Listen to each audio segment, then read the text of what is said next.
Hi there, welcome to Two Man Meta. I'm Mondo Spanner. And I'm Aunty, and today on OOP we are reviewing the first wave of Warhammer Age of Sigmar Champions, the card game. That's disgusting. On the very last video you got the name correct. Outrageous. Took a while to learn. So first off, let's run through some of the facts behind this game. So it was released in 2018, so it's quite new for a dead game, but hit the 2-year curse, I guess. This set is 278 cards. That's the first set, isn't it? Yeah. Yeah. Which is the only stuff we've shown in the video so far. Yeah. It comes in product form of 4 starter decks, 1 for each faction, that come with everything you need plus a booster pack. So you get a 30 card deck. Yeah. You get 4 champions and 4 blessings. And it comes in booster boxes of 24 packs in a booster box. Yes, that's correct. I remember that. So they're the only products for this set. And there was only 3 waves, wasn't there? Yes. So the first wave had 270 whatever, but the other waves weren't as big, were they? No, but we'll get to those in another video. So let's take a look at the cards to begin with and discuss the products as we go along. So the starter decks, I think they're quite worth it to buy. I do. I think my major overriding problem with the starter decks is that they can be inherently unbalanced. Unbalanced. Oh man, I can't speak. So what I mean by that is for example, when we were playing our original games, the devastation deck was actually devastating. Like no other deck could touch it. The destruction deck. That's what I just said. You said devastation. Oh, right. Yeah, the destruction faction seemed ridiculously powerful. The order faction seemed pretty powerful, and the death faction seemed Weak. ridiculously underpowered for what it was. But then chaos in recent games, because the deck's been coming out better, has actually been devastating, hasn't it? Like, I mean, like if you watch the game from the previous video where we actually just had a little like tester game, that game is not necessarily representative of how we found it at the beginning, you know, because chaos in that game only got down to like 16 health or something, and then the destruction deck was, you know, is dead, and the main reason for that was that Aunty Kaz's hand was filling up with spells, but he only had 1 spellcaster, and it wasn't filling up with units, which is what he really wanted, so that he could then rotate his champions. As we're talking, we're just going to go through this. I just want to say, in the booster that I got with one of the starter decks, I actually pulled this foil Nagash, which is not very foily, and I think that's something we should talk about. So let's talk about the layout of the cards to begin with. Like, we've picked fault with the faction colours and not having symbols before, and I have picked fault in almost every video now with the foiling because I'm not a big fan of it. I think it's a bit underwhelming. I think some people would say subtle, but it's definitely underwhelming. Like there's some aspects to it where you're like, oh, that's pretty nice, and then the majority of the time, you're just like, is that even foiled? Like this Nagash, unless you get it in the light, you can't tell that that's foiled, and that seemed like a pretty gnarly card when we pulled it. So for you to not even be able to tell that it's foiled is a bit disappointing. But the artwork on the cards in general is, you know, stunning. Yeah, like, it's GW artwork. I think the artwork and the layout are brilliant for these cards. Like, I like the fact that, you know, everything rotates and they're in the correct position when they rotate, rather than, you know, you rotating and finding the 9 upside down. That can be a bit annoying to begin with, because we kept thinking 9s were 6s until we'd rotate round to it and it'd be in the correct position, and then find out that it was a 6 rather than a 9. Yeah, there's like a raging juggernaut or something, and it does 6 damage. But I'm always, when I put it down, I'm like, yeah, this could do 9 damage, and then I'm like, oh. But I don't know. Like, I think it's not too bad. You can see here, like, so if you look, all of these pages, that we're showing you badly, are basically what we've got from the starter decks and from a single booster box of the game. And I know I've already just been flipping through these. But yeah, like it was really interesting when Aunty Kaz was sorting these into number order. It was driving you crackers, wasn't it? Because it was like Chaos Champions, then it was Death Champions, and then it was Destruction Champions, and then you had like the Order Champions. But what was it about this? And then it goes into the units. I would rather it was just one faction in like order. everything. Like, that's just a minimal complaint from me and how picky I am about like the ordering of my cards. Like, I like them to be just faction ordered, so I can just open the pages up and look straight at what I want to see. But for organising these cards, I went with the number orders because it's just easier to see what's there and what isn't. Going back to the layout of the cards, though, one thing I also don't like is there's no set symbols. It's just the number at the bottom. So when you've got multiple sets, you either have to know the numbers, which isn't very hard once you get used to it because there's only 3 sets. But it just seems like a really weird oversight not to have a set symbol. I think it's this though, isn't it? It's this 0-1. Because you've got 0-1 common, 0-1 uncommon. But it's just nice to have a symbol where I can just look at it and go, yeah, that's that set. You've been playing Magic too long, that's your problem. But yeah, other than that, and the factions, like, I'd love faction symbols on them rather than these coloured borders, because we've said it in every video, I think, some of the borders when you first start playing look very, very similar. Yeah. It's the death border and the generic border, I think, are far too similar. And then, funnily enough, the destruction green and the order yellow at some level are a little bit too close. But I think, you know, if you know anything about Age of Sigmar or anything about the factions in that, you know, Death, Destruction, Order and Chaos, you do have an understanding really of what's going to go in which deck, kind of thing. But yeah, I do agree with you. But looking at the layout of these units as well, it's really nice. You've got like a unit symbol at the top. You've got it says unit. It's got the colour of the unit. It's all very, very reinforcing what it is. So the same with spells and everything else in this game. Like, there's a lot of good aspects to the layout. It's just little picky things that I'm not happy with. But if we move on from that, we've spoken a bit about the balance in the game. Building decks, we found that Undead seemed underpowered as well, and Destruction just seemed really overpowered. As to the fun of the game... So, I feel like I've been on a journey with this game. When I first played it, I despised it. Like, I cannot get across to you how frustrating it is to just get slapped repeatedly, and you know you're not doing anything wrong. It's just that your deck, especially with the starter decks, if you get the wrong deck, or if you bought the wrong deck because you're like, oh, I really love the Death faction, and then you played it and you're like, oh, that was really, really frustrating. But I think the more you play it, and the more you kind of start to realise how you can utilise some of either the position of your champions, or how you can get cards to work in a more positive way for you, which is probably, you know, part of learning the game, really. Then it does actually get a lot better, I think. What was I just about to say there? I've forgotten what I'm talking about.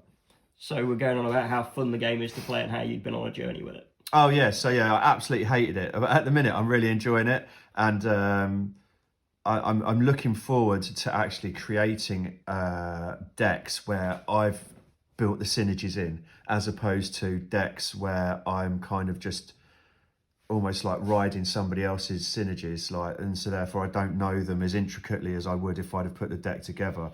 Like, the next step for me, the next thing that I want to do is I want to start building some proper decks that I consider competitive, and then that way I can like actually start to like enjoy the game more, I think, because that's, I don't know about you, but for card games, for me, like, what I want to do is I want to be able to build a deck and then use that deck in ways that other people haven't thought about, and that's where I derive a lot of the joy from a game. So therefore, yeah, just playing with starter decks, I didn't really enjoy it as much. So I think building the decks, when we built them and played them, I found it quite enjoyable. You know, you've got a lot of champions to choose from. You can, you know, take multiples of certain champions. You've got different like blessings to choose from. I really enjoyed building the decks, but it seemed like there were obvious combos. Like I know that's true in most card games where it's just like obvious auto includes and like mechanics that you're going to lean towards. Yeah, I think that's one of the things about the Destruction starter deck. It was immediately obvious that there were some ridiculously strong combos in there. You know, like the way that Destruction use stacking is very, very powerful. And not only does it give them damage boosts, but they can also use stacking to do action cheating. And I think that's something we should talk about, because action cheating in this game, and by action cheating, I mean either playing cards that allow you to do multiple things. So effectively that's action cheating, because instead of just performing a single action, you are getting multiple outcomes. So like, for example, I've got spells where it removes one of my units, but then it plays another unit from my deck. And then you can then combine that with effects on the cards that you're getting rid of, stuff like that. Like those kinds of intricacies and that action cheating is very, very strong. In Destruction, they've just got a unit where every other time it rotates, it gets you an extra action. And so therefore that then really kind of underlines to you that this is an important feature of the game. There's also a generic card that allows you to deploy 2 units. Yeah. That's really strong. Like action cheating in this game is really strong because there's no resources, which I'm a big fan of, because as long as you've got cards, you can play them. It doesn't, you know, give you restrictions in that way. So I'm a big fan of the no resources, which is interesting because I usually love building ramp decks, and there's no way to ramp in this game essentially. But you can kind of ramp your actions though.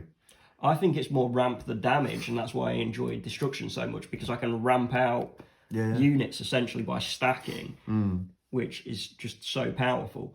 The mechanics of the game, We were talking about this the other day, I kind of enjoy weren't we? them and I don't. Like, I think the main objective of the game is to spin your champions as fast as possible, and that means not necessarily making the best play at the time.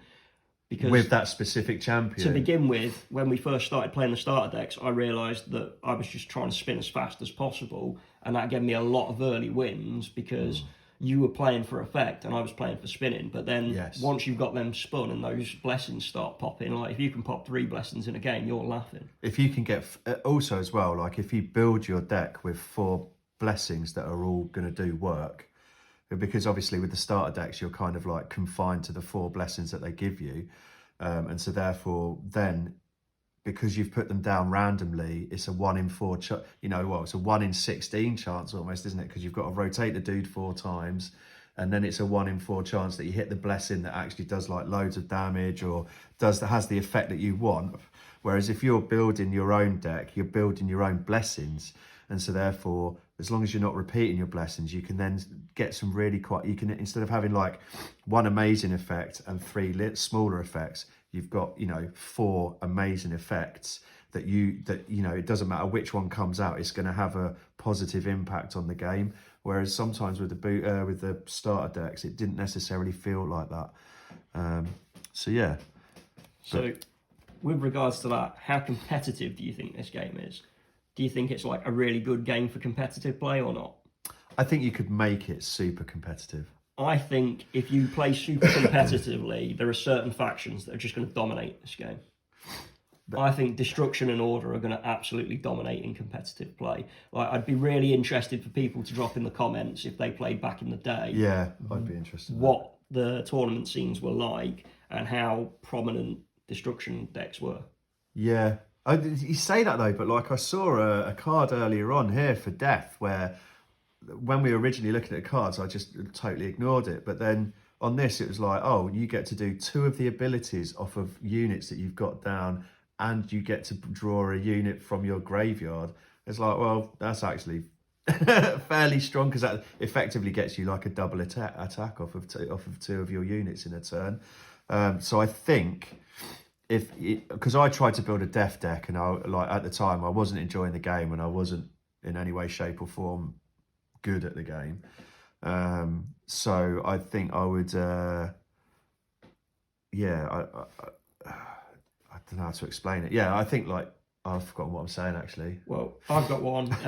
So one of the things that does me with the competitiveness and the fun aspect of this is you are just trying to kill your opponent. I haven't seen any alt win conditions yet, and I really enjoy alternate win conditions in games. Like one of my favourite ever games was the Dragon Ball Z card game by Score Entertainment, and that had multiple ways to win the game. And I really enjoy that because if someone's got a deck, you can suddenly go, oh, well, they're trying to do this, so I'll switch my win condition to be this one. And this game, as far as I'm aware, doesn't have any alternate win conditions other than bludgeon your opponent to death. Yeah. I mean, look at this pretty card here, right? Skull Throne. That is actually a foiled card. Now, here's the what's it test. Popped. Does that look foiled to you, Aunty Kaz? No, it doesn't. The only bits that are foiled are the skulls right in the middle of the corn sign. This is one of the things that depresses me about this game. Like, I like to have nice foil shiny cards, and like the promos for this that came in some of the later boxes we're going to do, they don't look particularly impressive either. No. Yeah, I don't... That one's got a bit of extra foil, and that's quite nice because the foil actually lends depth to the image. But sad face. It just feels like it is slightly underwhelming, and by slightly I mean massively. The lanes in this game as well, because you play in 4 lanes essentially. You're not attacking each other's champions; you're attacking a shared life health. So, when you're attacking 1 life total, it feels like the lanes aren't that they aren't that impressive.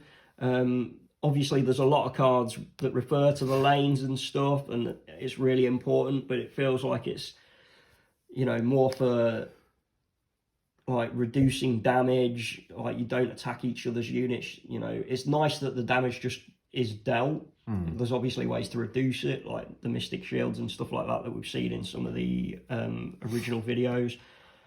But it just feels less involved. Like in Magic the Gathering, for example, I'm a Planeswalker, I'm throwing out all these spells, these creatures are attacking, I can destroy your creatures with my other creatures. In this, you're just playing removal to get rid of units and spells. There's no like interaction between the units. Yes, I suppose so. Yeah, it's kind of like that's how you're attacking, isn't it? Like the engaged and disengaged bonuses. Although saying that, there are quite a lot of units that remove units opposite them when they're played and stuff like that. And there's spells that do that as well. Talking of we were talking about blessings before, and I was talking about death and my sadness in it. But like, if you look at this card here, this is an incredibly strong blessing. Highlighted if you've got a wizard, deploys a spell, draw, rotate, and rotates this 1 step forward. So it's like play a spell, get 2. Then you've got another like wizard next to him, play a spell, get another 2 cards. And you would be drawing those cards halfway through your turn. But that relies on playing multiple wizards, which is something we don't really do. So maybe that's like an interesting thing to do now, is to go away and build multiple wizard decks, because it feels like you're Well, there's a lot of wizard warriors in Undead. It feels like a lot of the time you're using wizards to like buff, and you're using your champion warriors to like destroy. Yeah. I think there's another thing as well that I was thinking about the other day was there's one of the whatever these are called. The quests. There's one of these quests which is do damage. That's the one you pointed at. I know. That's why I chose it. Who knew? So one of the things about this that for me is when we started playing this, I thought that just meant direct damage. So as in this person here, this champion would have to do non-combat damage per se. But I think the more we've played it, the more we've realised that it's actually whatever damage is done by whatever you play. So when you play a unit down, if it does damage in the top right-hand corner, this guy's going to be like able to rotate. So that then becomes really interesting, because theoretically you could do like an ability to do direct damage, and then in the next action you could like lay down a unit. But like, say these were the other way round. If you laid down the unit and he rotated and then it did damage, would that rotate him again?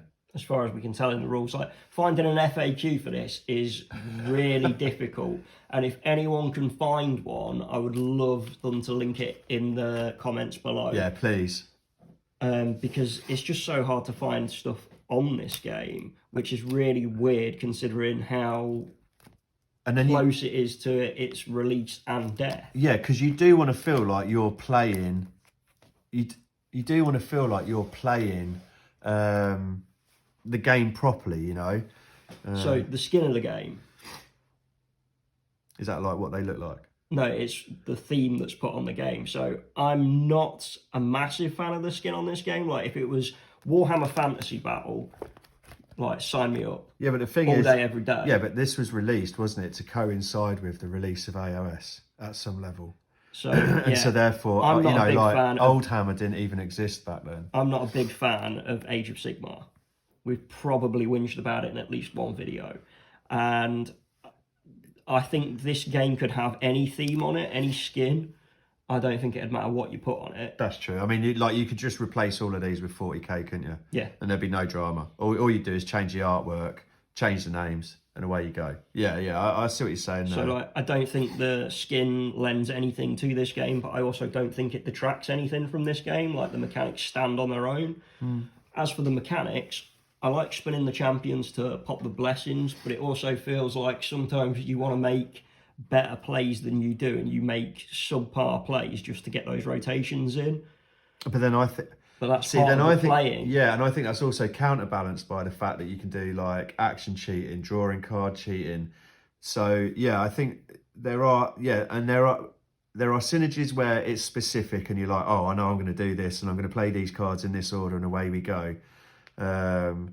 But then there's other points where you're just like, oh, now I've had to put this on him and that doesn't work. And now I've put this on him and now that doesn't work.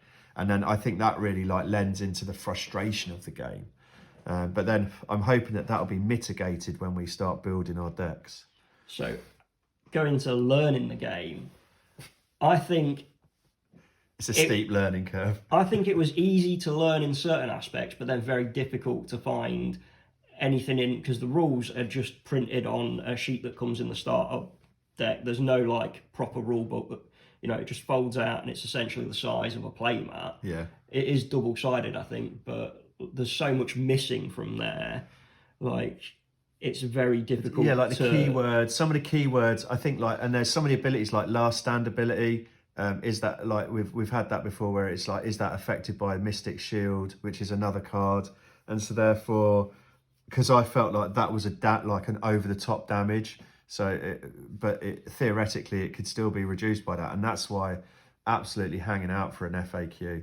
Like, if someone can find an old-school FAQ from this, or the very latest of the FAQs that was released, then we would be super, super grateful. Yeah, I think learning the game is pretty easy, but I think understanding some of the timing and interactions is difficult because things aren't explained well enough. Another pretty foil that's barely foiled. Like, one of the other things we spoke about with this was the backs of the cards as well, because the backs of the cards are pretty in their own right. They're embossed. They're embossed, aren't they? They're slightly raised, you know. But this is also another of my like little pet peeves of the game that just show how petty I am with card games. Finickety. I wish that the champions and blessings had a separate back. There are games that use multiple backs on cards, so I don't pick them up and shuffle them into my deck, and then when I do, I can just pull them straight out. Like, I know we've been using clear sleeves. If you use different sleeves, that solves the problem straight away. If you put them in top loaders, because you need them separate anyway, it makes them easier to find. But it'd just be nice, like straight out the box, if I had different backs on them, so I can just sort them straight away. Yeah, I often find it difficult to stack 4 cards twice on top of my deck, so that they're different to the rest of the deck. It's not stacking them. It's really, you know, and then transporting them is such a nightmare, isn't it? It's when you've played the game and you just shuffle everything up and you go, I've just shuffled my blessings in. Like, it's not a big deal. It's just one of my little things that annoys me. Other than that, is it a good game? It's all right, I think. I think it's an all right game. On the scale of 1 to 10, what would you give it? I'd give it a 6 or a 7. I think I'd give it a 5 or a 6. Yeah. Like, this is one I think will break out every now and then, but like, because it's Age of Sigmar, I'm less interested. Yeah. Than if it was Warhammer Fantasy Battle. If it's 40k. If it was 40k, I'd be absolutely all over it. Yeah, because could you imagine like the Chaos faction, and that'd be gnarly. Right. As to the mechanics, I think that's another down point for this game. Like, the mechanics are unique and interesting, but I'm not that into it. Like, I would like to be able to blend factions as well. Like, in Magic, and I will always use Magic as an example because it's the one we all know the most, it's very easy to just mix any amount of colours together, even though you have resource cards in it. You can't mix any factions in this. There are essentially sub-factions that you can play around with a little bit. But they're limited within that faction's cards, aren't they? That's a very good way to, you know, limit, you know, the power creep and stuff like that, so you don't get obscene combos coming through from, like, mixing destruction and chaos. But I'd rather they just went with the sub-factions to begin with. So rather than a chaos deck, I can have a Khorne deck, Tzeentch deck, etc. You know, just sell one of them as the starter deck, but then I can buy the others from booster packs. And I would much rather do that. I think it'd give you more of a unique feel to each, because, like, yeah, there's somewhat of a unique feel to the factions in this, but they don't feel that unique. I don't know whether I agree with that. Like, you know, destruction seems to be very much about stacking and getting buffs from the different ways you stack stuff. Chaos seems to have some very interesting effects to do with, like, last stand and stuff like that. A lot of stuff like remove your own unit to play a harder unit. Yeah, stuff like that. And you've got death, which is all about recycling people from your graveyard, which is actually quite not difficult, but slow. That's kind of like a slow mechanic. And then order is all about manipulation of turning your cards back to where they started from, or putting them to the end and stuff like that. But it feels like every faction can do those things. It's No, just I disagree how with that. much they can do them. Like, they specialise in it rather than it's unique to them. I think, well, specifically for the order, I disagree with that statement, because nobody else has rotate this back to this corner. But like people order have do. rotate forward, rotate backward. It's just not like reset and stuff like that. It's like they specialise in that thing. I thought we'd only unique to encountered them. that with order, though. No, I'm sure it's... And no one else has got to take great cards from the graveyard back into your hand. That's only in death. Chaos are the only people where they can get things out of their deck or out of their hand and put them onto the battlefield. No, that's in the destruction starter as well. Is it? Yeah. Why? I don't remember seeing Yeah, that. there's play goblins from your handle deck. Oh, okay, that's fair dues. But Right. yeah, like, and also as well, like, you've got that direct damage with chaos. I see. The more I play it, the more I think, like, chaos could be quite a gnarly, like really powerful faction. Like, destruction are out of the tin powerful, as long as the cards come down. But, like, I think, like, you've got, like, chaos, who are like, it's like second out of the tin powerful. Your order is like your third out of the tin powerful, and then they get to manipulate. And then death is like the one where we haven't really kind of cracked it yet. Does that make sense? Yeah. Like, with the games that we've played. So I'm looking forward to playing extra games in the future, and I'm looking forward to building a deck where I'm like, boom, there we go. I've put 30 cards in there, and I know every single one is going to interact with at least another one. And it'll be interesting to see. It'll be interesting to see what further sets add to the game. Yeah. Like, yeah. mechanically. That'd be really interesting. I'd like to see some more generic stuff. So generic blessings. A generic champion would be insane, but that's never going to happen. Yeah, I can't really see whether the white dwarf, something silly like that. But that's it. There's no real, yeah. Man, I keep forgetting what I'm going to say. I'm having a right nightmare of it today. So, as to learning it, going back to that, I think it was very easy to learn, just needed clarifications. Our kid's going to be able to learn this one. Yeah, I think they could. I think if they're playing another system, it'd be more difficult to learn. That would be my main thing. I mean, you could say that with a lot of things, I suppose. I think the struggle comes in for kids learning it is going to be rotating stuff in the correct order and remembering that stuff rotates, as well as the timing with the champion quests. Look at that. Increased damage done from highlighted units equal to their support. And that's a 4-turn spell. So it's like effectively doubling your support. You know what I mean? Like there are things in here that are just like, you overlook them one time and then you play a bit more and then you look at them again and you're like, oh, that's horrific.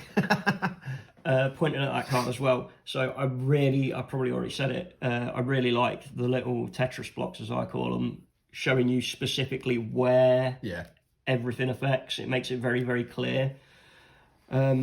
So, yeah, I think it's an all right game. We're going to play more of it, but definitely. I don't know, once we've done playing it for videos and stuff, I don't know how likely we are to crack it out on a beer and pretzels night, essentially, to play.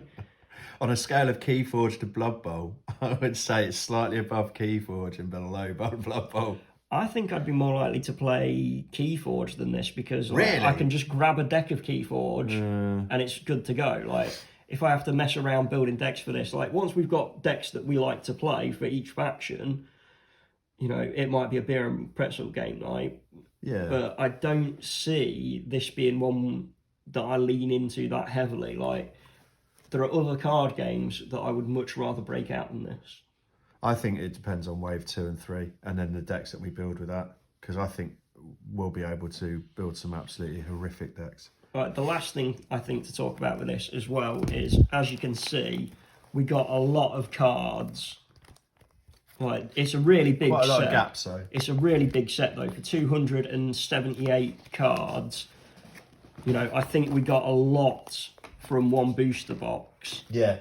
And 4 starter decks. Like, the starter decks you don't necessarily need to buy, you can just build from boosters. But I think they're a massive help in just understanding the game. But yeah, we got lots and lots of cards out of that and filled lots and lots of play sets. There's obviously a lot of gaps there, like I say, but it is a big set of cards. It's massive. But also as well, if you can find it online, there are ways of buying this for cheap. Yeah, and I think a lot of it as well. If you want to play it, you can play it cheap, then do so. I think if you can play it on Tabletop Simulator or something like that, give it a go. Oh yeah, if it was on TCS, that'd be amazing. Right, if someone's got a link to playing it on TTS, I would love to give that a go. Just because, like, the rules would be hard baked into it a bit more, so yeah, the it'd be a bit easier to learn it actually. Other than that, I don't think there's much else to say about this game. No, it's okay. I started off hating it, and I now quite like it, to be honest. I started off thinking it was all right, and I remain thinking it's okay. That, like, there's nothing that sells this game to me specifically, and it should do, because I'm a big Warhammer fan, but not so much an Age of Sigmar fan. The mechanics are unique. I'm a big fan of mechanics in games and how they interact. Yeah. But this just doesn't do it for me. Like, I thought you were going to be more negative about this game than I am. Because to begin with, I enjoyed playing it more than you did, but there's just so many little things that bug me. I don't know. I think it just needs more games, if I'm genuinely honest. I do what... Just looking at some of these blessings now as well, like, if you just swap some of them out, I don't know, like, I think there's a lot of scope for improvement. Yeah. It's probably one of the reasons why I like it the most. And I think we've not really achieved that yet. But the more we play, the more we learn. There we go.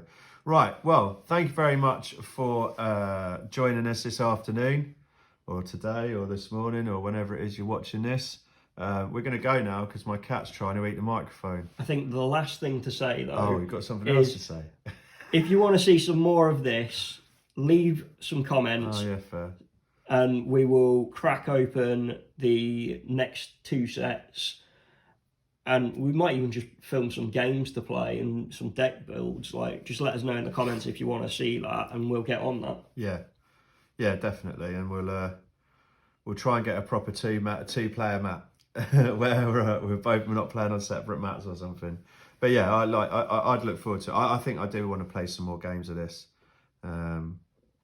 just to see if I can make it sing.